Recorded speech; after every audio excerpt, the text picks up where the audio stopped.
Bien, bonjour à tous, bienvenue sur notre webinaire café consacré donc aux questions d'aménagement un peu plus écologique et un peu plus participatif en secteur détendu. On est ensemble jusqu'à 14h30. On va démarrer sans plus attendre. Excusez-nous pour ces quelques minutes de retard. C'était le temps que tout le monde arrive et soit bien en place. J'espère que vous avez votre petit café chaud et tout ce qui va avec. Et je vais laisser tout de suite notre directeur général Jean-Luc Gors, directeur général d'Aquitanis, vous accueillir. Bonjour à toutes et bonjour à tous. Merci de votre participation pour ce moment d'échange autour des questions d'aménagement, d'écologie et de participation dans les territoires détendus. Je remercie tout particulièrement nos intervenants de l'association Bruded, de l'UPIAC et particulièrement du CAUE, partenaire et diffuseur de notre webinaire. Alors, si Aquitanis est un acteur historique de l'aménagement et de l'habitat bordelaise, on intervient de plus en plus sur l'ensemble du territoire et notamment sur le territoire de notre compétence géographique qui est celui de la Nouvelle-Aquitaine et ses départements limitrophes quand nous le pouvons. On n'y va pas uniquement pour développer une offre de logement pour celles et ceux qui ne trouvent plus à se loger dans les territoires tendus. On y découvre surtout des énergies nouvelles et l'envie d'inventer un nouveau modèle d'aménagement plus durable et plus écologique que ce que les campagnes françaises ont pu subir donc, lors des dernières décennies. Alors, je ne vais pas vous cacher que depuis hier soir, l'écologie a de nouveau une couleur verte fluo presque. Et donc, que ce soit en termes de production alimentaire, locale et biologique, de création d'emplois autour de l'économie sociale et solidaire, de projets participatifs, les villages de Nouvelle-Aquitaine, comme d'autres sur l'ensemble du territoire, apparaissent souvent comme le berceau potentiel d'une nouvelle façon d'être aux autres et au monde, plus vertueux et bienveillant vis-à-vis de l'environnement. Afin de consolider donc notre engagement sur ces territoires et mieux comprendre les conditions favorables pour y développer des projets résolument écologiques, on a confié à de jeunes urbanistes, de l'école urbaine de Sciences Po, une mission sur l'année passée. Je les remercie pour leur investissement, leur engagement et leur travail approfondi, même durant la dure période qui vient de s'écouler de confinement. Ce webinaire nous permet de partager avec vous la synthèse de leurs travaux, d'en débattre et peut-être de conforter un peu plus une communauté d'action qui porte sur ces territoires des ambitions écologiques et participatives aussi fortes que les prestigieux écoquartiers de métropole. Voilà, je vous souhaite une très bonne séance et donc on retrouve tout de suite Adrien. C'est moi. Merci.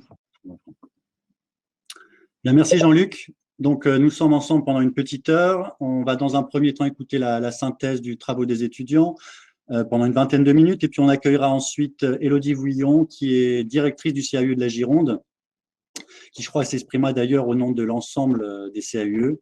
Loniel Cholon, qui est ancien maire de Loupiac pendant 2 ans et résolument engagé sur les questions de transition écologique et participative sur son territoire. Et enfin, Michael Laurent, qui est coordinateur de l'association Bruded, pour témoigner du travail de mise en relation qu'ils font et de réseau sur les collectivités engagées de Bretagne. Il nous rester une dizaine de minutes à la fin pour partager quelques questions. Vous avez un onglet questions qui s'affiche à droite sur lequel vous pouvez pendant toute la séance les poser. On en retiendra quelques-unes. Et puis l'onglet de chat qui vous permet de réagir plus librement pendant ce webinaire. L'ensemble du webinaire est filmé, vous pourrez donc y revenir plus tard et une synthèse vous sera envoyée, synthèse réalisée par les étudiants à l'issue de ce webinaire qui vous permettra du coup de revenir un peu sur les contenus. Avant de laisser la parole à nos jeunes urbanistes, je souhaiterais que puisse s'exprimer Guillermo Martin, qui est directeur exécutif de l'école urbaine de Sciences Po, et Marina Gagé, qui est directrice pédagogique du cycle d'urbanisme, master de l'école urbaine. Merci beaucoup, Adrien. Bonjour à toutes et à tous. Je serai assez court. La priorité est d'entendre nos étudiants. Un grand merci à Aquitanis d'avoir posé cette question à l'école urbaine. La question des relations entre la densité, l'écologie, la ville désirable, les processus de fabrication de la ville dans des territoires assez variés. C'est quelque chose qui nous intéressait et vous intéresse forcément avec vos plus de 120 participants, si je compte bien. Et évidemment, la crise du Covid renforce cet enjeu-là. On est en début de mandat par ailleurs, avec des choses qui se sont passées hier soir. Donc voilà, d'abord merci de nous avoir posé cette question. Et merci aussi d'avoir poursuivi avec nos étudiants et notre tuteur dans une année particulièrement dure pour les étudiants. On a enchaîné les crises et particulièrement stimulante aussi intellectuellement, parce que c'est dans ces moments-là que peut-être on modifie les imaginaires et les pratiques. Donc j'ai très très envie de les écouter et d'entendre le débat qui va se poursuivre. Bonjour à tous, merci. Je ne serai pas beaucoup plus longue pour leur laisser la parole rapidement. Simplement, pour remercier effectivement les équipes d'Aquitanis, les étudiants et leurs tuteurs, vous dire que ce projet collectif, il a été mené dans le cadre d'un des masters de l'école urbaine de Sciences Po qui s'appelle le cycle d'urbanisme, qui est une formation qui a fêté ses 50 ans l'année dernière et qui prépare à l'ensemble des métiers de la fabrication de la ville, qui rassemble de jeunes diplômés, de jeunes professionnels issus de formations très différentes, des architectes, des ingénieurs, des gens qui ont fait des écoles de commerce, qui ont fait des sciences sociales, autour chaque année d'un projet qui nous est confié par un partenaire, ici en l'occurrence Aquitanis. Et c'est un dispositif central pour cette formation, puisque les étudiants, c'est important de le préciser peut-être en amont de cette présentation, passent 2 jours par semaine entier toute l'année à travailler sur cette question, entourés par l'équipe pédagogique, mais aussi par leur tuteur, Nicolas Rouget, qui dira un mot à la fin de cette présentation. Donc voilà, c'est un travail qui a eu lieu d'octobre à juin.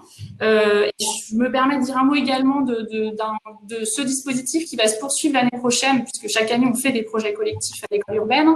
Et on a décidé, à la lumière, ou en tout cas à travers les crises qu'on a traversées cette année, l'année prochaine, d'en sélectionner quelques-uns autour d'un projet de lab, c'est-à-dire d'un lieu, enfin un lieu plutôt virtuel, mais où ce sera aussi l'occasion de croiser un certain nombre de thématiques de ces projets collectifs et de faire dialoguer ensemble un certain nombre de ces projets. Donc ça c'est un peu notre chantier pour l'année prochaine. On est très heureux qu'Aquitanis nous ait posé cette question cette année, une question qui questionne à la fois la place des habitants, la question de la durabilité des projets, la question, la troisième question, je dirais la troisième variable de l'équation, qui est celle du dynamisme du marché.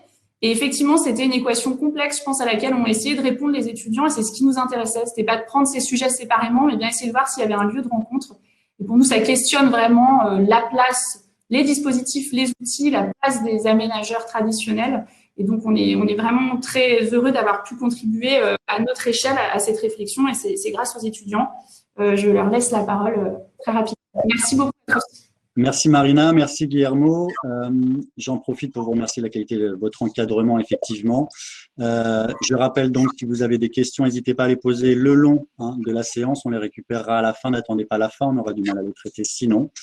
Donc, cette étude a été réalisée par Pauline Boss, qui est architecte de l'école de Strasbourg, Tania Samling, qui est architecte de l'école Paris-La-Villette, Marc Holzer-Gaillard, qui est diplômé en promotion, et enfin Margot Casal, architecte de l'école de Montpellier, à qui je cède tout de suite la scène. C'est à vous.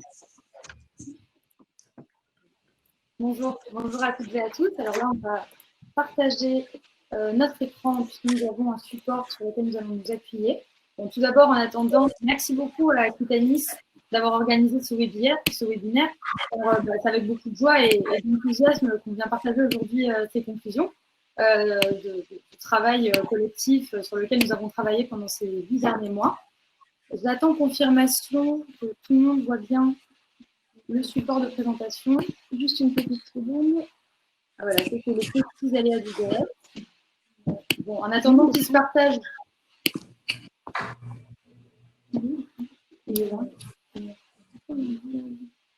Alors voilà, on était très au point.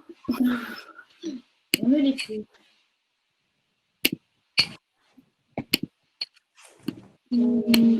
J'arrive pas à trouver le support à partager. Mais quoi sur l'autre écran. Bon, désolé. Hein. On va essayer à le tab. Vas-y, reviens. On a la possibilité de partager notre écran. Apparemment, on ne peut plus partager l'écran. Démarrer comme ça. On va y aller, oui. Allez. Tania, tu continues On va d'essayer comment on peut voilà. Donc voilà, après, c'est le premier remerciement et du coup, ce partage enthousiastique d'être là parmi vous aujourd'hui.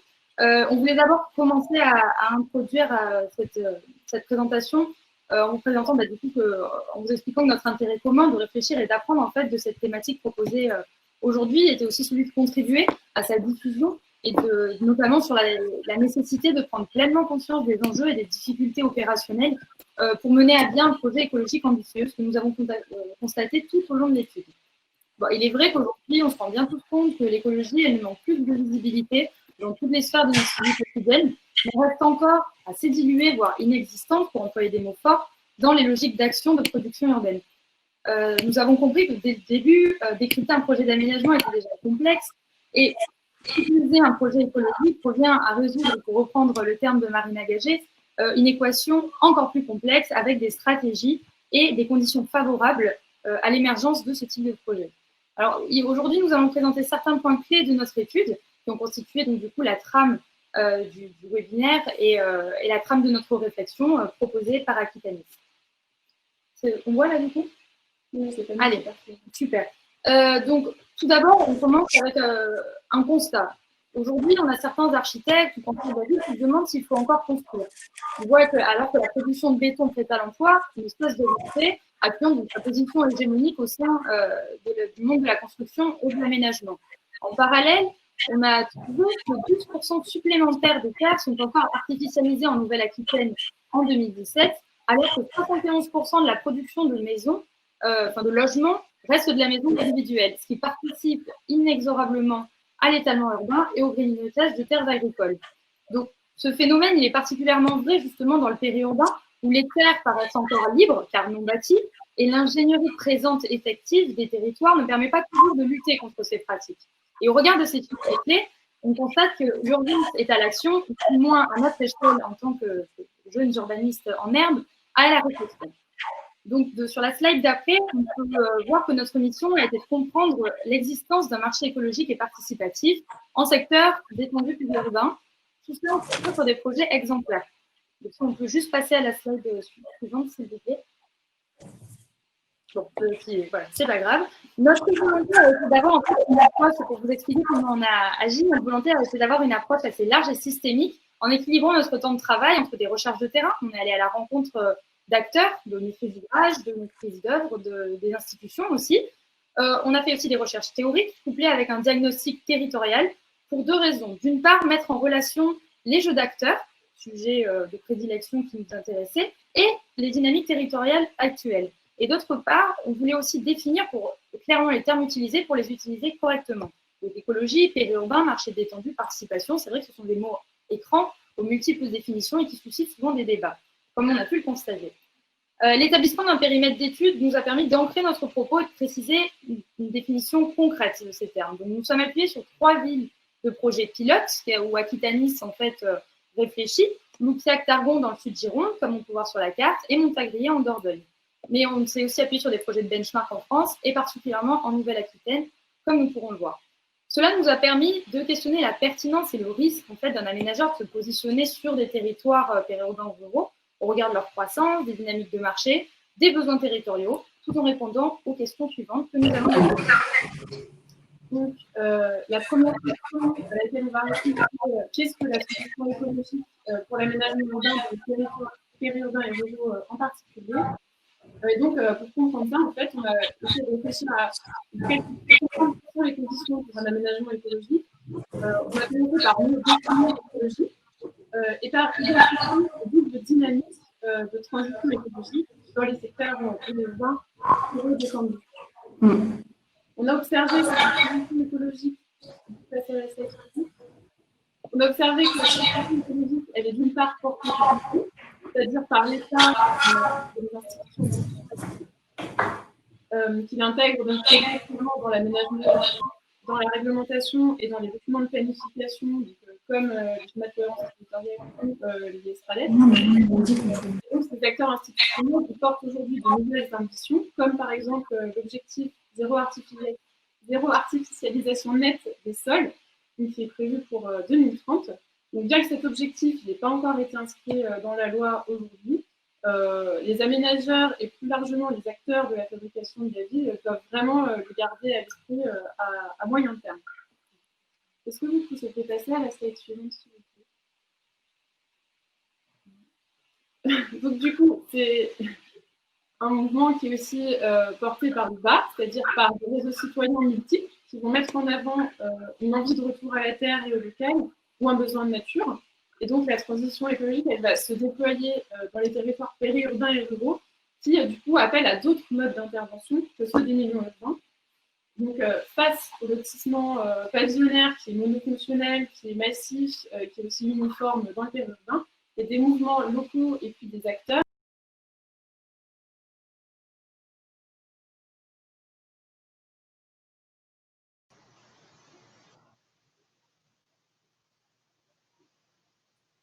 Donc, du coup, face à ce double mouvement du déploiement de la transition écologique, par le haut et par le bas, il y a des acteurs qui vont se positionner différemment, puisque l'écologie, c'est pas encore la norme, et qu'elle rentre en conflit avec la rentabilité économique. Donc, bien que ces deux logiques, elles entraînent les intérêts à agir différents, la prise de conscience, elle va quand même s'ancrer peu à peu dans les esprits, de manière volontaire ou plus ou moins contrainte, donc parfois par engagement, parfois par intérêt économique ou par anticipation réglementaire. Donc il y a des réseaux d'acteurs engagés qui vont apparaître et qui vont révéler l'existence de changements de pratiques et de culture au bénéfice de l'écologie. Et donc on y voit l'adaptation des filières de construction. Donc, en Nouvelle-Aquitaine, par exemple, la filière paille, elle est en cours de structuration. La filière bois, elle est structurée et elle est massifiée. Et pourtant, on constate encore que ça ne rencontre pas une grosse demande, une demande importante de la part des maîtrises d'ouvrage, puisqu'environ seulement 10% de la construction fait appel à la filière bois et que, par contre, la filière béton prête à l'emploi continue d'augmenter chaque année. Donc, le développement d'un marché pour l'habitat écologique, il reste très dépendant de la volonté politique et d'une augmentation de la demande par une maîtrise d'ouvrage engagée. Et cette faible demande, qui est actuelle, elle s'explique par des freins qu'on a identifiés, qui sont donc le manque de compétences techniques, des modèles économiques et de production qui sont pour l'instant inadaptés, une méconnaissance culturelle, aussi une crainte un peu de l'inconnu, et puis un lobbying qui reste assez important des filières de construction traditionnelles. Alors effectivement, on arrive à la question des éléments clés pour réaliser ces projets malgré une évolution de la transition écologique assez faible dans ces territoires. On peut passer à la slide suivante. Vous allez voir qu'on a réalisé donc, plusieurs benchmarks en Bretagne, donc à Lambouette, à Aidé-Bazouges, dans les Hauts-de-France, à Los-en-Boël, et en Nouvelle-Aquitaine, à Faux-la-Montagne ou en Occitanie, à Saint-Clar, à Aucun. Et on en a retiré des conclusions croisées qui illustrent les éléments clés de faisabilité, des points de divergence, de convergence, des liens entre les acteurs à mobiliser, des bonnes pratiques et des sources d'économie qui garantissent la faisabilité de ces projets. On peut passer à la slide suivante. Et donc, afin de mettre en évidence les interactions entre l'ensemble des acteurs qui interviennent dans ces projets d'aménagement, ainsi que leurs liens, on a utilisé l'outil du sociogramme que vous allez voir apparaître, qui illustre donc le positionnement et l'importance de chaque acteur autour du porteur du projet, ainsi que leurs interventions aux différentes phases. On est parti d'une opération classique du lotissement ou d'aménagement, et on constate que le nombre d'acteurs est assez limité, avec des relations plutôt à sens unique entre les particuliers, les communes, et puis les acquéreurs-vendeurs, les constructeurs, que chaque rôle est plutôt segmenté, cloisonné, et donc en d'autres termes, que chaque acteur reste plutôt dans son rôle traditionnel. Et si on passe à la slide suivante, on observe que dans un projet d'aménagement écologique, les relations sont plus multicontractuelles, elles se démultiplient, l'ensemble des acteurs donc, communiquent durant tout le projet et sortent complètement de leur rôle traditionnel. De manière générale, ce qu'on a constaté, c'est que la maîtrise d'ouvrage, donc souvent publique, la maîtrise d'ouvrage, pardon, souvent publique, est extrêmement ambitieuse, elle porte le projet, elle est stable, elle est engagée, et donc elle est en capacité de porter le projet dans le temps. La municipalité sait régulièrement s'entourer à l'échelle nationale, à l'échelle locale, elle s'est déléguée, elle s'est animée un réseau donc d'économie locale, un tissu associatif, et faire appel également à un tissu et un réseau institutionnel. Je pense aux parcs naturels régionaux, les DDT, l'ADEME. On a aussi régulièrement une maîtrise d'œuvre qui est engagée, qui est garante des ambitions écologiques du projet. Donc elle prend aussi le rôle d'animateur, elle aide les acquéreurs dans la conception, dans la réalisation de leurs biens, ainsi que les habitants dans la participation, dans la concertation. Elle peut aussi élargir son périmètre d'action et aller jusqu'à la formation de certains artisans ou des acquéreurs qui n'auraient pas les compétences nécessaires. Elle reste extrêmement ferme sur les ambitions écologiques dans les négociations avec la ville, avec les acquéreurs, et elle tient donc les ambitions tout au long du projet.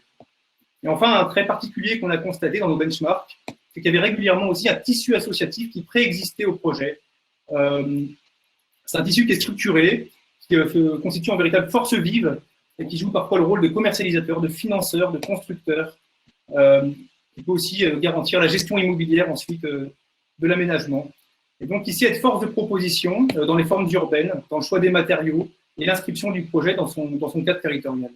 Donc pour résumer, on a 4 qualités qu'on a identifiées dans les jeux d'acteurs. C'est une direction claire, donc avec une stabilité, on peut rester à la slide au-dessus, avec une stabilité dans la ligne politique qui tient les ambitions garantes des objectifs écologiques et sociaux, une souplesse de pilotage du projet, donc savoir adapter la stratégie, faire le projet donc dure dans le temps, une capacité de mobilisation pour créer des synergies entre acteurs, encourager l'intelligence collective, et enfin un engagement fort, c'est-à-dire qu'il faut que chaque acteur réellement sorte de son rôle traditionnel. Alors on va passer aux éléments financiers, donc à la slide suivante, parce qu'effectivement, pour l'opérateur, ces opérations sont très fragiles, en raison donc de la temporalité de l'opération, on l'a vu, des compétences mobilisables qui sont nécessaires, avec l'ambition écologique du projet, du coût de la construction, de la faible capacité d'endettement des ménages sur ces territoires, qui est couplée par une faible demande. Donc, l'aménagement passe par une programmation qui est adaptée aux besoins réels du territoire, à la mobilisation de plusieurs sources d'économie qui doivent être pensées donc avec un économiste de la construction et dans une logique de coût global. Donc, les principales sources d'économie se situent au niveau de la sobriété des constructions, ainsi que de la mise en place d'économies d'échelle autour des voiries notamment. Donc, ils doivent être étroites, sans bas-côté, avec une gestion naturelle des eaux, et une mutualisation des équipements, je pense au stationnement, à la gestion des déchets. Et donc, la dimension écologique ouvre aussi à des subventions qui sont intéressantes, qu'on a identifiées. Je pense à l'ADEME, le programme FEDER, les parcs naturels régionaux, la CAF, qui donc offre des financements parfois fléchés et parfois de conseils sur l'ensemble des phases du projet. Voilà, donc ça c'était pour la question des éléments clés de l'aménagement écologique. Et donc dans un troisième temps, nous allons répondre à la question de l'appétence pour ces projets écologiques de la part des populations cibles et dans quelles conditions est-ce qu'ils peuvent être acceptables et pour qui. Donc sur la slide suivante, nous allons voir que nous nous sommes intéressés à la question de l'offre et de la demande qui sont toutes les deux liées. Donc les acteurs que nous avons eu l'occasion d'interroger au cours de notre étude, nous ont fait part de l'existence d'un marché pour les produits écologiques, mais qui aujourd'hui relève encore d'un marché de niche et qui, en l'occurrence, ne serait pas situé, selon eux, sur le secteur que nous avons étudié, c'est-à-dire l'arrière-pays girondin et la Dordogne, avec, par exemple, la construction bois qui serait plus populaire plutôt sur le côté ouest, donc le littoral aquitain. Mais donc ça, c'est pour la demande. Et en même temps, quand on regarde l'offre, on se rend bien compte qu'elle n'est pas très développée, donc ça ne laisse pas beaucoup de choix aux ménages pour le prendre en compte dans leurs critères de choix. Et donc nous émettons l'hypothèse que si l'offre était plus développée, en retour, ça pourrait ça pourrait faire augmenter la demande et rendre ces produits plus désirables auprès des ménages. Cependant, les acteurs qui sont à l'origine de cette offre, on pense par exemple aux constructeurs de maisons individuelles ou aux entreprises de construction qui travaillent sur ces territoires qu'on peut qualifier de détendus, on peut voir pas d'intérêt à développer ces produits écologiques à moins qu'il y ait une réglementation qui les y incite. Par exemple, la mise en place de la réglementation thermique 2012 a vu une anticipation de la part de ces acteurs pour essayer de s'y adapter, donc dans une logique d'anticipation. Et ensuite, sur la question de l'acceptabilité et de nos préconisations pour ces produits, qu'on voit donc sur la slide suivante, nous en avons ressorti 3 pistes principales à développer pour l'offre de logement. Donc, dans un premier temps, sur le parc existant, nous avons identifié ce qu'on a qualifié de triple carence, c'est-à-dire les petits logements, les logements locatifs et le logement social.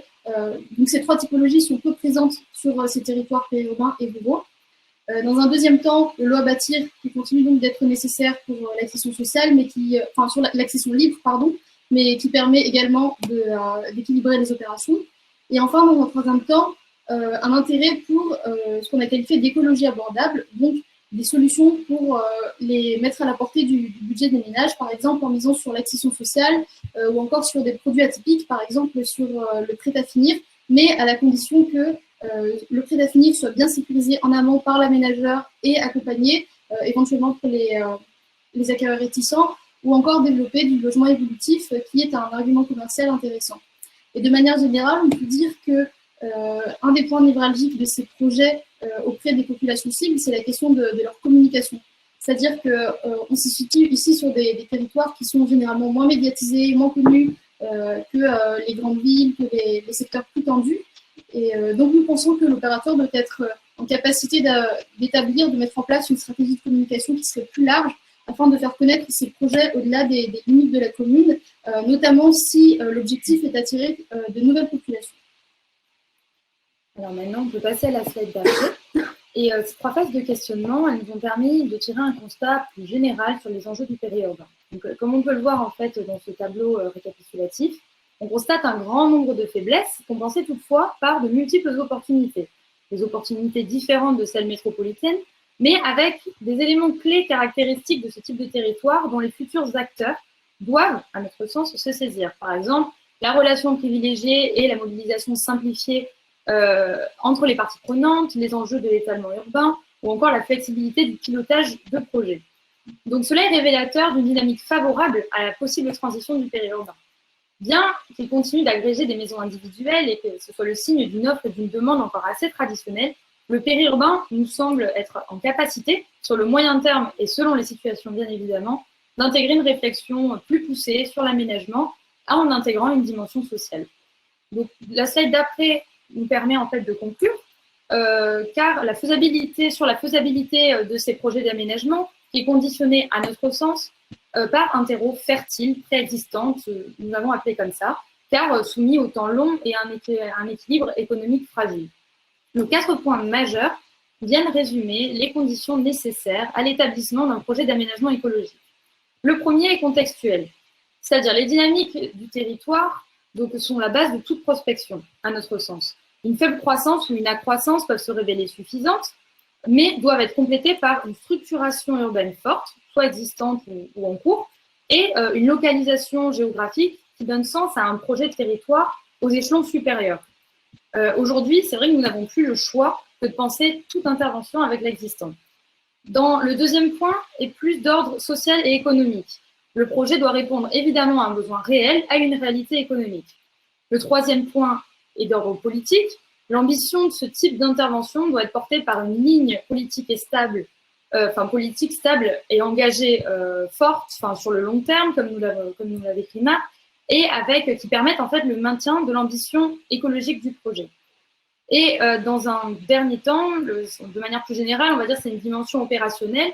Le projet doit s'appuyer sur des réseaux ou des dispositifs existants qui sont souvent une condition inhérente en fait à la sortie de ce projet. Donc, on pense au tissu associatif, à des principes d'économie circulaire, des filières constructives structurées ou encore des communautés engagées. Cette conclusion permet en fait, sur la slide d'après, d'ouvrir un petit peu notre réflexion. On s'est questionné justement sur plus les limites, on va dire, de l'aménageur dans ces secteurs-là. Ça met bien, en fait, cette étude, elle a bien mis en évidence les difficultés et les limites en secteur périurbain détendu. Pourquoi? Parce que d'une part, c'est vrai que la complexité de l'intervention de l'aménagement, la fragilité des bilans économiques et les dispositions réglementaires à venir, qui sont quand même à prendre en compte, questionnent la nature et l'existence même en fait d'une opération d'aménagement dans ces territoires. Et ce qui interroge forcément conséquemment le rôle et la légitimité d'action des opérateurs qui y interviennent. D'autre part, c'est vrai que la notion d'écologie aujourd'hui, elle a tendance, on doit en fait penser les opérations, elle amplifie le fait de penser les opérations d'extension et de renouvellement urbain de manière complémentaire et avec en fait le fait aussi qu'ils soient adaptés à des projets de territoire cohérents et à des besoins locaux. Donc, plusieurs dimensions à prendre en compte, plusieurs échelles. Penser la frugalité, qui est un des piliers de réflexion d'Aquitanis, au final, aujourd'hui, c'est avant tout penser avec l'existant pour y redonner du sens. Donc finalement, toute cette réflexion, elle permet de s'interroger sur le type d'opération à venir en secteur périurbain détendu et sur les conditions, les capacités et les aides mobilisables pour l'aménageur pour répondre aux opportunités et contraintes existantes dans ces territoires. On a ouvert notre réflexion avec cette question, le rôle de l'aménageur devrait-il alors être amené à changer?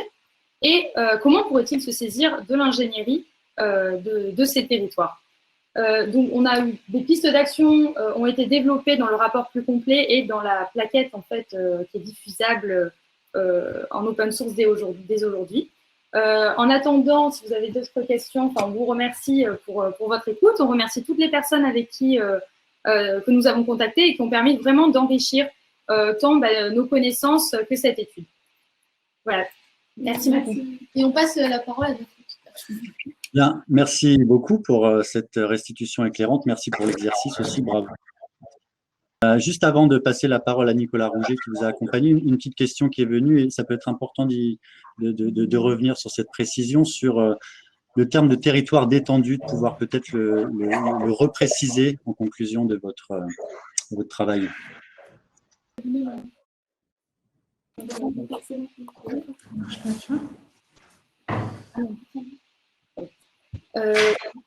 que la notion de tension elle est très différente, en fait, selon les acteurs qu'on a rencontrés. Normalement, c'est toujours une logique d'offre et de demande. Quand l'offre est supérieure à la demande, il y a forcément tension du territoire.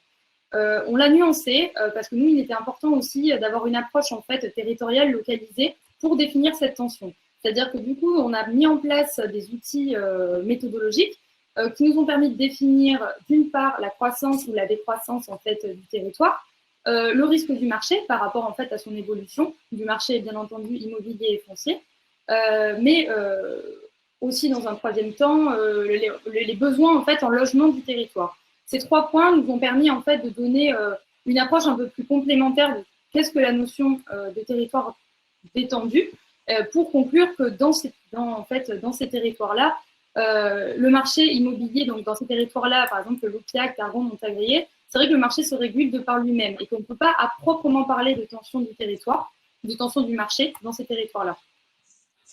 Bien, merci.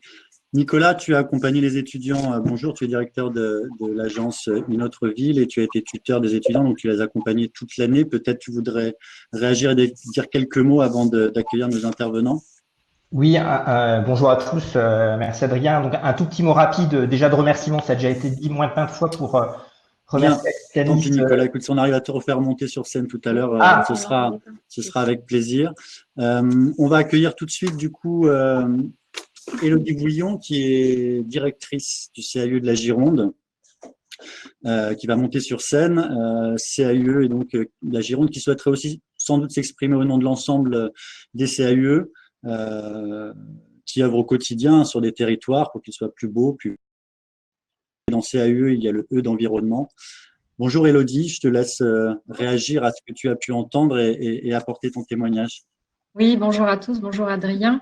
Je voulais, alors parler au nom des CAUE sans prétention, c'était juste vous dire qu'au nom au moins des CAUE de Nouvelle-Aquitaine, que j'ai régulièrement lors de réunions, nous avons échangé. C'est vrai qu'on tient un propos commun, je pense, dans nos accompagnements, d'autant plus que Aquitanis est intervenu à Montagrier, à Bayonne notamment, et donc pas que Bordeaux et sa périphérie. Donc voilà, c'était plus dans ce sens-là qu'on peut s'exprimer. Oui, alors j'ai plusieurs réactions, j'allais dire, en entendant cette belle présentation. Donc je trouve très intéressante l'approche multicritère que vous avez pu mener. La notion de périurbain m'interroge et nous interroge souvent, puisque bien souvent les définitions ou territoire détendu, on entend beaucoup de notions. Le périurbain, quand l'agence d'urbanisme l'étudie, ça va être l'ensemble du département Gironde. Pour d'autres, ça va être la première ou deuxième couronne d'une agglo. On voit que c'est un terme extrêmement difficile à appréhender. En revanche, ce que nous, au niveau des CAUE, on essaie de faire, c'est de donner aux élus une sorte de mode d'emploi, mode d'emploi sans prétention, c'est-à-dire les points de vigilance. Les points de vigilance pour bien appréhender un projet en territoire. On le dit des fois démunis, mais démunis en quoi? Ça dépend ce qu'on regarde. Démunis en ingénierie, certes, mais vous l'avez bien dit, il y a un vrai terreau fertile. J'ai beaucoup aimé cette expression-là. Alors, vous l'avez très clairement rappelé, le portage politique, pour nous, il est essentiel. C'est-à-dire que c'est avant tout penser au-delà d'un mandat. Ça doit être une aventure humaine, c'est porté par des hommes. Et sans cela, le projet ne peut pas démarrer. Le portage foncier, la dimension économique, je ne vais pas y revenir, vous l'avez beaucoup abordé. Mais là encore, souvent, on part sur des projets où le foncier est bien maîtrisé et ça pose question.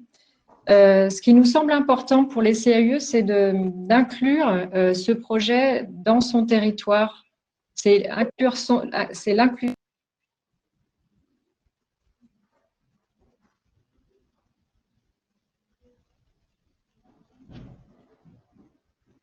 d'identité.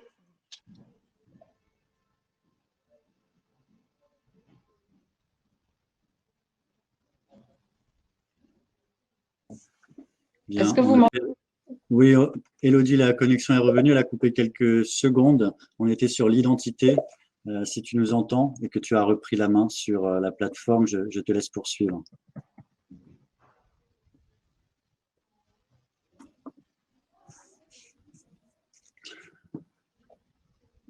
On va faire une petite intermède de Nicolas Rouget dans ce cas-là, puisque les joies de la technologie ont fait que vous étiez tous à l'entendre, sauf moi.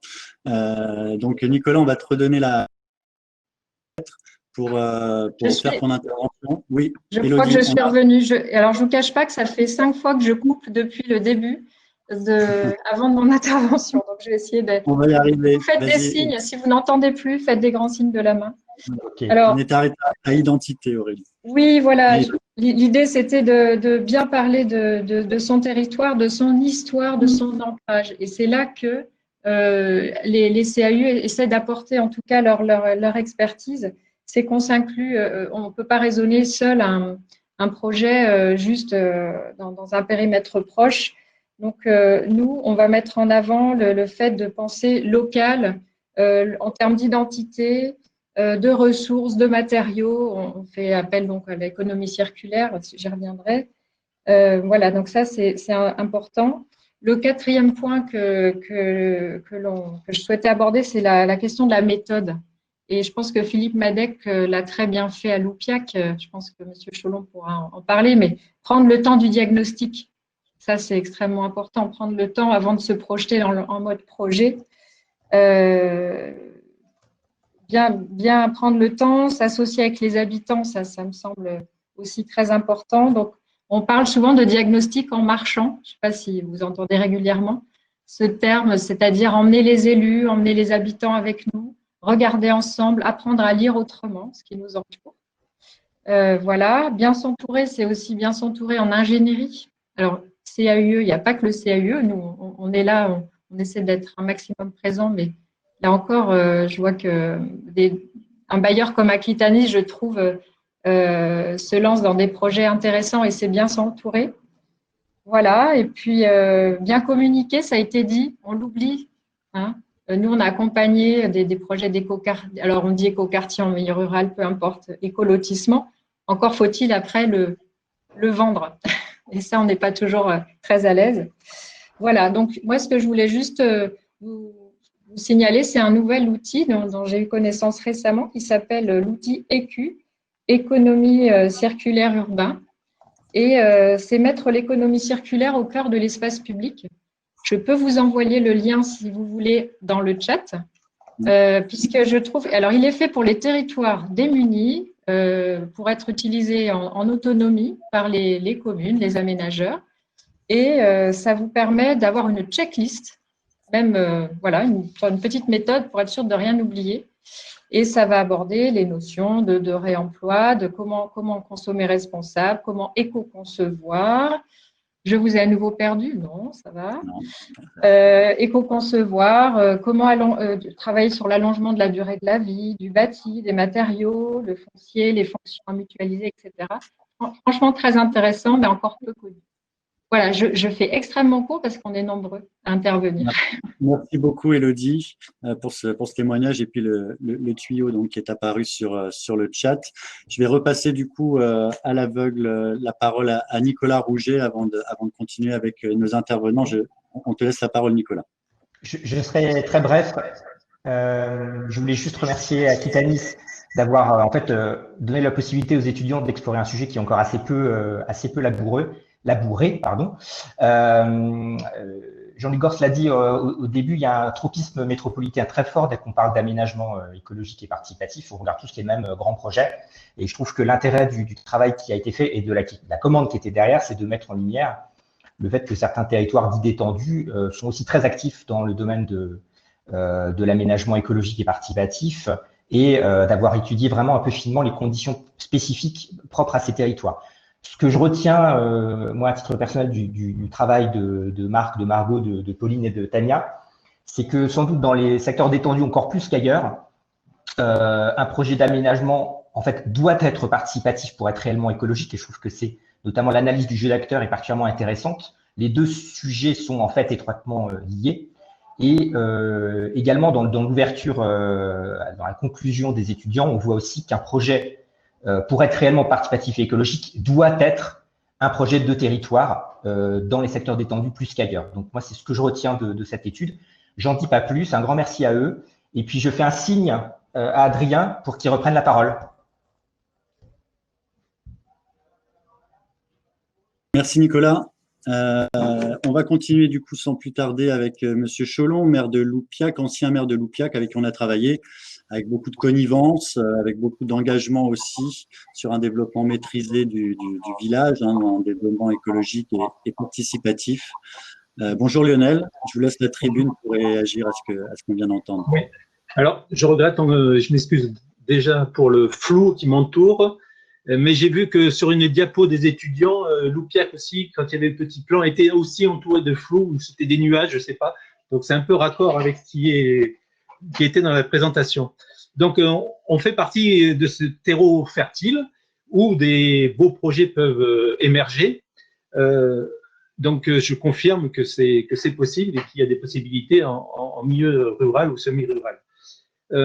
Je voudrais revenir sur le constat qu'ont fait les étudiants. Et c'est vrai que en milieu rural, à l'heure actuelle, il y a un manque vraiment cruel de logements locatifs, de qualité, de tout type, pour loger notre population, jeune ou moins jeune.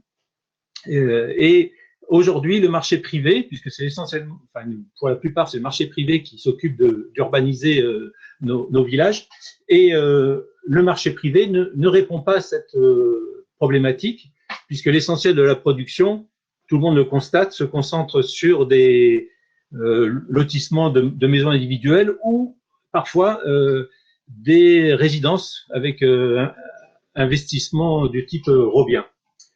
Et donc, dans nos régions, dans notre territoire, seule la puissance publique peut permettre de faire évoluer la situation et essentiellement, et pour l'essentiel, ce sont les maires, soit dans leur commune ou avec les communautés de communes, qui peuvent peut-être mener des projets et lancer des opérations d'aménagement ciblées avec un cahier des charges précis, soit réalisé directement. Et j'ai eu l'exemple de Marennes, Oléron, je ne sais pas si vous avez entendu parler, où il y a un projet d'écoquartier qui a été mené directement par la commune, qui est en train en tout cas, ou concédé, un projet qui peut être concédé à un opérateur privé.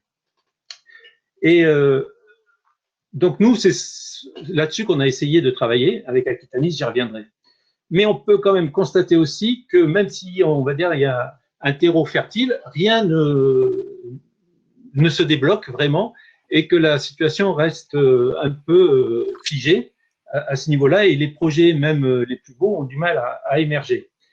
Et on voit qu'à l'heure actuelle, encore, la forme lotissement pavillonnaire sans qualité paysagère et en général à la périphérie des villages continue à éclore en milieu rural. Et alors, moi, je pense qu'on peut se poser la question de pourquoi, malgré ce terreau, il y a toujours autant de freins pour développer des projets et pourquoi aussi le nôtre n'a pas pu aboutir. Je pense qu'il faut rappeler qu'il faut que les élus aient beaucoup de courage et de volonté pour se lancer dans une telle aventure. Élodie Blouillon a parlé d'aventure et je crois que c'est une réalité. Les petites communes, elle l'a dit aussi, n'ont pas d'expertise en interne et n'ont pas assez d'expertise pour concevoir leurs propres projets d'envergure et les gérer, et puis après, par exemple, pour gérer un parc locatif. Et donc, elles doivent s'associer à un bailleur dont c'est le métier. Et nous, c'est ce qu'on a fait, par exemple, avec Aquitanis. Or, le problème, c'est que quand on voit arriver un bailleur en milieu rural, ça déclenche tout de suite des peurs. Des peurs parce que pour les populations rurales, qui ont une vision hostile de la ville, sans la connaître vraiment, eh ben, le bailleur social s'est associé au logement social, et cela veut dire en général des populations en difficulté qui vont arriver dans le village, on va s'adresser à elles. Chez nous, ça est même devenu la pègre, on allait faire venir la pègre, et le mot que je déteste, de les cassos, comme ils disent, et donc la misère, l'insécurité. C'était l'argument qu'on nous envoyait. Et c'est encore plus fort chez on va dire les néo-ruraux, ceux qui ont fui la ville au début du XXIe siècle et qui ne souhaitent pas retrouver ce qu'ils ont quitté ou ce qu'ils ont fui installé à côté de chez eux. Alors quand on discute avec eux, ils conviennent qu'il faut des logements pour leurs enfants, pour leurs jeunes, ou pour les anciens. Ils sont tout à fait d'accord qu'il faut des logements, mais que c'est encore mieux si ça se fait dans le village d'à côté et que ça ne se fait pas à côté de chez eux. Donc, moi, je pense qu'il y a l'image de la ville à déconstruire, des idées reçues sur la ville à déconstruire, c'est une priorité, et parce que souvent, elles restent encore chez nous, associées à des barres d'immeubles avec des populations colorées, des voitures qui brûlent, et en tout cas, on associe rarement la ville avec son cœur vert, peut-être de plus en plus vert. Donc, je pense qu'il y a un travail pédagogique à mener pour expliquer aux élus ce qu'est la ville aujourd'hui et les différentes pistes d'aménagement d'un territoire. Il faudrait multiplier les formations. Moi, j'en ai vécu une en décembre à Angoulême sur les écoquartiers, qui était vraiment passionnant. Et je ne sais pas si vous avez suivi les travaux qui ont été organisés au moment des SCOT, mais des schémas de cohérence territoriale. Et on peut dire que la population, à ce moment-là, même si elle était invitée, a très peu participé au débat. Et je pense que les élus aussi n'étaient pas trop mécontents de voir la population laissée de côté. Alors, donc il y a cette peur-là sur logement social, bailleur social, qui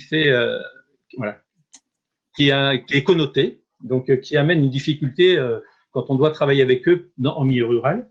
Il y a aussi la peur, je pense, de la forme de construction collective. Si on veut protéger ne pas artificialiser les sols, il faut construire un petit peu en hauteur. Et en milieu rural, c'est pas toujours bien vu. Et ça crée aussi là des fantasmes. Et puis aussi, les projets qu'on mène souvent et que vous partagez, amènent aussi une réflexion sur l'usage des espaces communs. Et mon premier adjoint, qui était pourtant quelqu'un de cultivé, ancien cadre de l'hôpital, pour lui, il disait, en aparté, il me disait, mais c'est une secte que tu veux faire venir à Loupiac. C'est-à-dire qu'il y a encore cette idée que c'est des gens refermés sur eux-mêmes qui veulent imposer un peu leur loi à l'ensemble d'un territoire. Et on en est encore là, et même si c'est ce que lui, son ressenti, donc il rejetait ça, alors que dans les années, au milieu du siècle dernier, les aériales étaient des lieux où justement un espace commun qui était partagé, qui servait à la population de se rencontrer avec des usages autour de l'alambic, de l'eau, etc., etc. Donc, je pense que il y a à travailler ça, ces idées reçues, et qu'il y a par exemple à inventer aussi des prétextes à de nouvelles relations entre les habitants. Et donc, dans notre projet, il y avait par exemple cette idée de création d'un four à pain où les gens, une fois par mois, viendraient cuire ensemble le pain autour d'une fête. Et donc, c'est vrai que les nouveaux quartiers doivent, moi j'en suis convaincu, amener aussi des rencontres entre les populations anciennes ou nouvelles. Alors, moi, je suis persuadé toujours que toute nouvelle construction amène une nouvelle population et donc une crainte sur sa nature, son origine, sa dangerosité supposée contre la tranquillité publique. Et la forme lotissement rassure, car on estime que la population qui viendra y habiter sera à son image. C'est-à-dire, on habite dans un lotissement, on sait à peu près qui y habite ses voisins, et donc si les nouveaux habitants vont habiter dans un lotissement, eh bien, on sera les mêmes, ils nous ressembleront, et donc ils seront plus facilement acceptés. Et il y a bien sûr, Élodie Gouillon est revenue là-dessus aussi, c'est le prix, hein, le foncier, puisque quand les projets se font sur du foncier communal, déjà, c'est pas facile, parce qu'on peut estimer qu'on peut peut-être faire de meilleures affaires avec, par exemple, des lotissements. Mais quand en plus le foncier n'appartient pas à la commune et qu'il faut l'acheter, ce qu'on demande, le cahier des charges qu'un élu très bien intentionné peut mettre, va nécessiter de la part du bailleur des efforts et l'empêchera de proposer un prix suffisant pour faciliter, on va dire, les démarches financières et les acquisitions. Donc, il y aurait pour moi à réfléchir sur une aide vraiment aux bailleurs, aussi à la campagne. Je sais que ça se fait à la ville, mais à la campagne aussi, il ne faut pas croire. Les prix montent beaucoup en ce moment et je pense que ça va monter de plus en plus. Donc, si on veut que le bailleur puisse avoir son équilibre, eh bien, il faut pouvoir l'aider au moment de l'acquisition des terrains. Donc, pour finir, moi, je dirais qu'il me semble plus facile à l'heure actuelle d'amener la campagne à la ville. Hein, c'est très à la mode et je pense que ça va l'être de plus en plus. Mais c'est plus facile qu'importer à la campagne une nouvelle forme urbaine pour l'aménagement de l'espace. Et je crois que le droit au logement digne, préservant l'environnement, est aussi une revendication à porter pour la population rurale. Et je pense qu'il y a aussi une urgence à faire émerger avec tous les acteurs concernés, et l'État en particulier,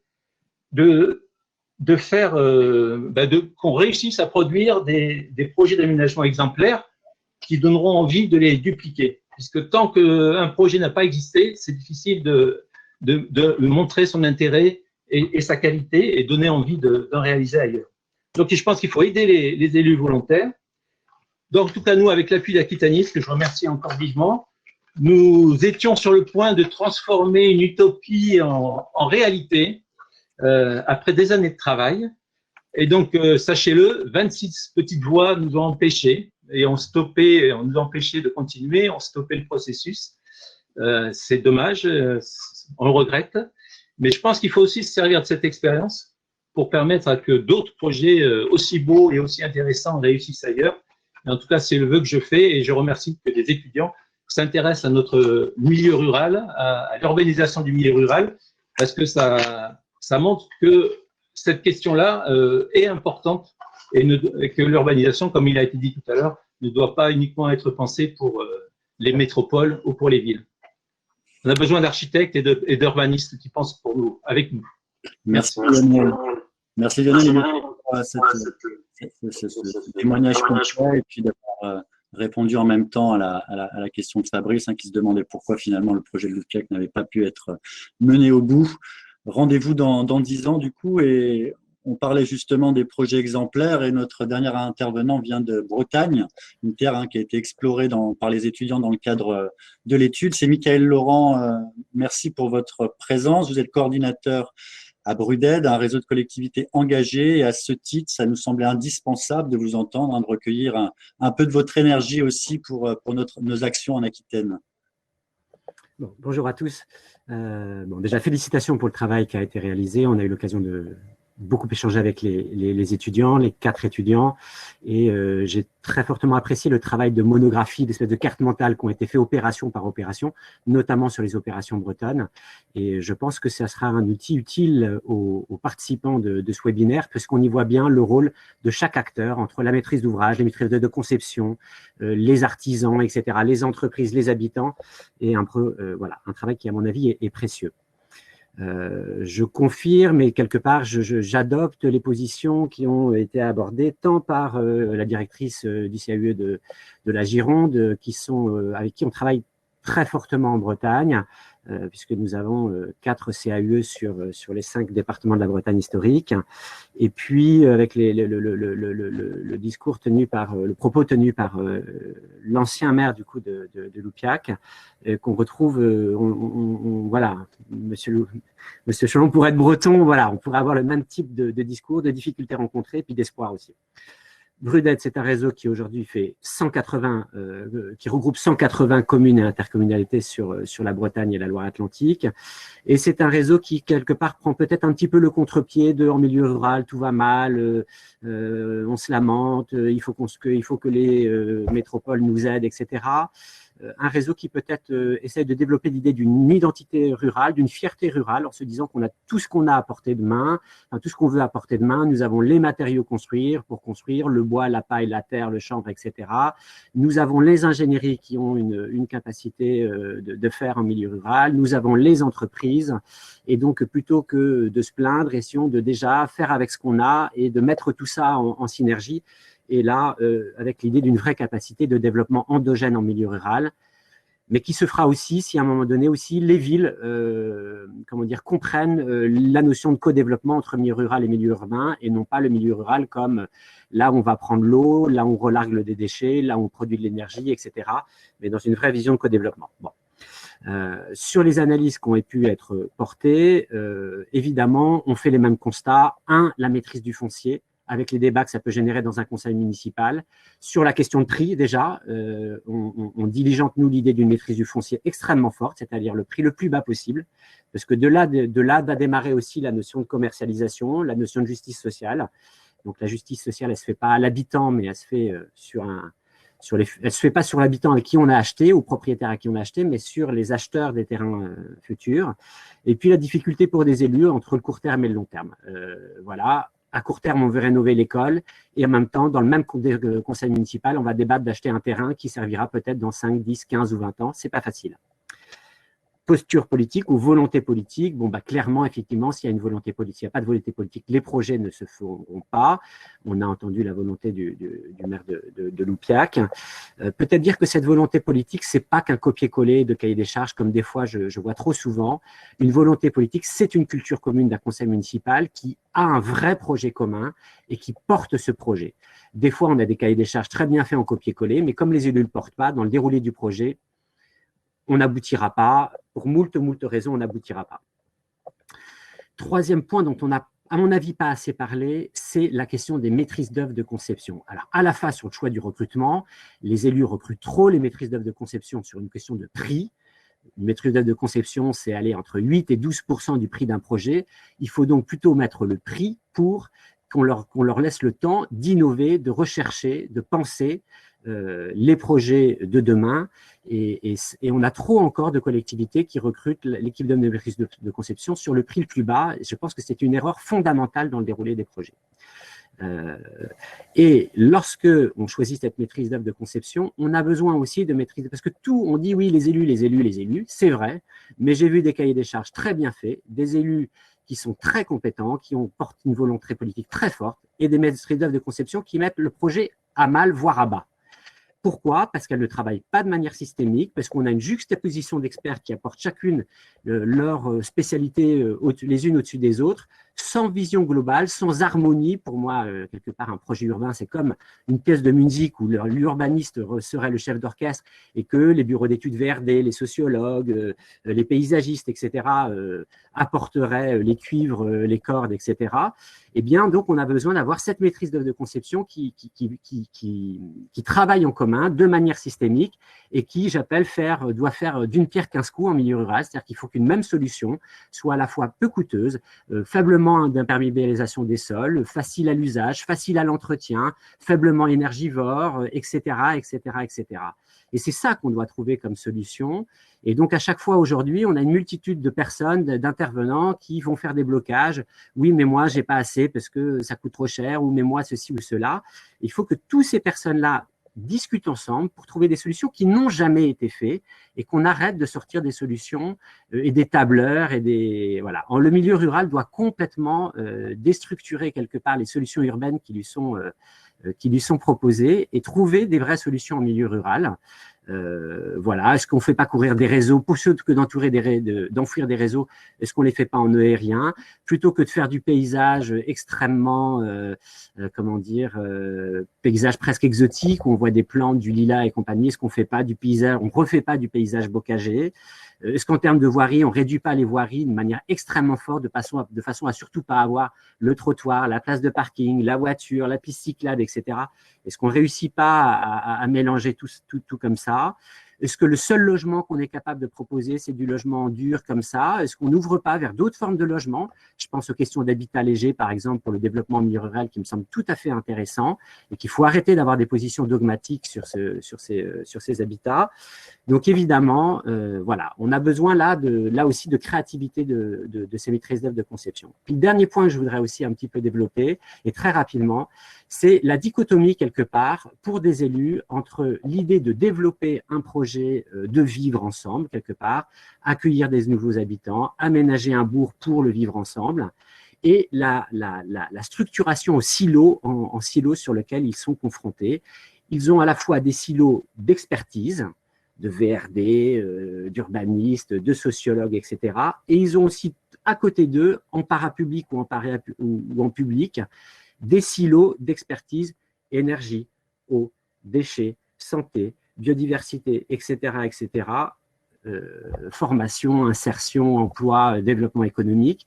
Et c'est, de mon point de vue, à l'ensemble de ces silos-là, de savoir comment s'intégrer dans une démarche projet, plutôt qu'une démarche projet d'aller s'adapter à chacun des silos. Pour les élus, ça devient infernal de devoir répondre à l'eau d'un côté, à l'énergie de l'autre, et que ces gens-là ne se parlent pas ensemble. Voilà, je pense que j'ai donné l'essentiel de mon point de vue. Merci, Mickaël. On avait une question justement sur cette question de l'offre. Et est-ce que ça a poussé certaines personnes, est-ce que vous l'avez constaté, à s'orienter plutôt vers l'autoconstruction sur ce type de projet ou au regard du marché? Oui. Alors, en fait, dans le réseau Bruded, nous avons capitalisé une somme de manières de faire absolument considérable. Et ce que ça a surtout créé, c'est que quand on discute ensemble et qu'on arrête de se dire que ce n'est pas possible et qu'on se dit on a un idéal et on doit tous y arriver pour que c'est possible, on trouve des solutions juridiques, techniques, de contrats, d'organisation, etc.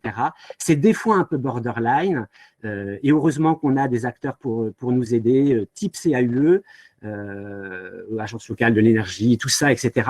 Mais voilà. Et donc, effectivement, une des solutions qui a été trouvée sur certains projets, c'est de l'autopromotion, c'est de l'autoconstruction, mais c'est parfois aussi, on veut faire des logements écologiques mais qui ne soient pas plus chers.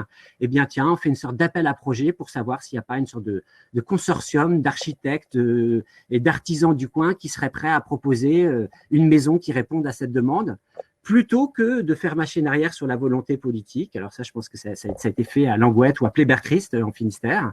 Voilà, on a toujours des solutions quand on veut. Si ça ne marche pas, c'est bien souvent que les gens reposent sur des manières de faire et sur des postures. Ça leur demande moins de temps, ils défendent leur chapelle et puis finalement, ce n'est pas mon problème. Voilà. C'est pas à cause de moi que ça ne s'est pas fait, c'est à cause de tout le monde. Merci beaucoup, Mickaël. Peut-être, excusez-moi de déborder un tout petit peu, mais on a une question qui a fait apparemment pas mal tabac et qui intéresse beaucoup et qui a été aussi assez centrale quand on a suivi cette étude, qui est cette éternelle question, et peut-être Élodie, au niveau du CAUE, pour y réagir entre finalement, faut-il encore construire ou se pencher en priorité sur la réhabilitation et la requalification?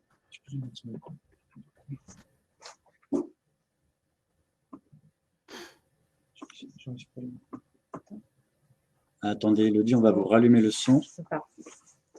Non, je ne sais pas. Ça marche pas. Si, c'est bon. Élodie, est-ce que vous nous entendez? Ce serait dommage de ne pas avoir… Ah, voilà. Élodie. Voilà, ça y est. Je faisais désespérément des signes. Oui.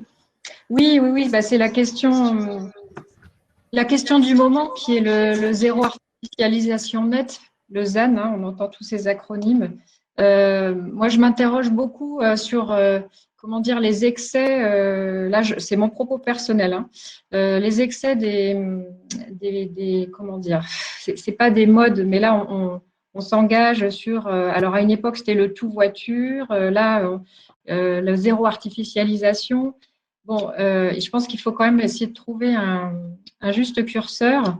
Parce que, alors évidemment que nous, on met en avant le construire sur l'existant, effectivement, moins consommer d'espace, mais que laisse-t-on à nos générations futures aussi, dans des enveloppes urbaines, etc.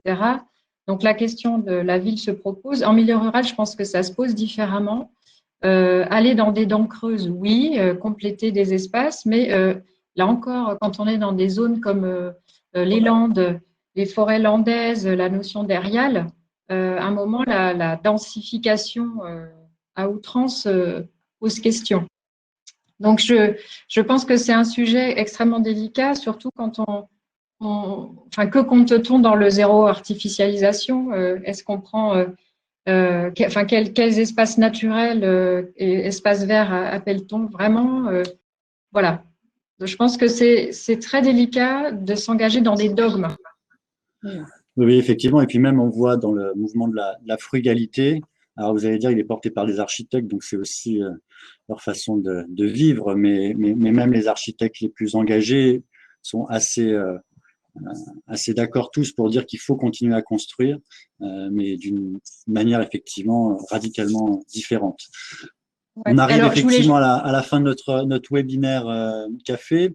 Je voudrais vous remercier bien sûr nos 4 étudiants qui ont fait un chouette travail, donc Tania, Margot, Pauline et Marc, pour leur étude, et puis le débat qui nous ont permis d'animer du coup et de susciter l'équipe pédagogique du 6 de Sciences Po, Nicolas Rouget pour leur encadrement, et puis nos intervenants, donc Élodie Vouillon, directrice du CAUE de la Gironde, Lionel Cholon, ancien maire de Loupiac, et Mickaël Laurent de l'association Bruded. Et puis surtout, je voulais faire un petit coucou aussi, un remerciement à ceux qui sont dans l'ombre et qui ont permis l'organisation et la réalisation de ce webinaire. Bon, j'espère que la technique ne vous aura pas trop perdu. Aurélie de Domingo, la direction de l'aménagement d'Aquitanis, Aurélie Herouet, la direction de la communication, et puis Jean-François Lac de la SCOP Otempora sur le soutien technique.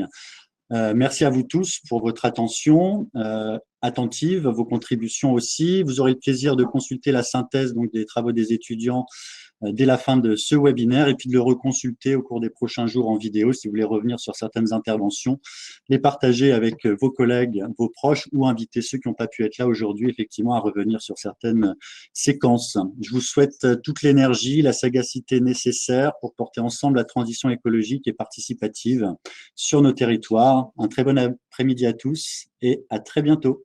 Au revoir.